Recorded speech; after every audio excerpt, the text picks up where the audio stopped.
శత్రువు సాతాను గడగడలాడిపోతాడు. హల్లెలూయా.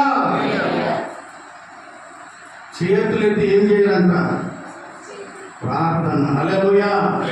రెండు వాక్యాలు చూసుకుందాం. చేతులు అనే మాట విలాప వాక్యములు 2వ అధ్యాయము 19వ వచనములో, విలాప వాక్యములు 2వ అధ్యాయము 19వ వాక్యము, నీవు లేచి రేయి మొదటి జామున మొరపెట్టుము, నీళ్లు కుమ్మరించినట్లు ప్రభు సన్నిధిని నీ హృదయము కుమ్మరించుము. నీ పసిపిల్లల ప్రాణము కొరకు నీ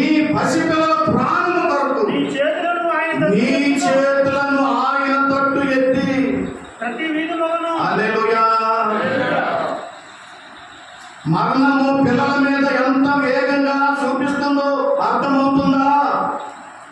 కొన్ని శాపాలు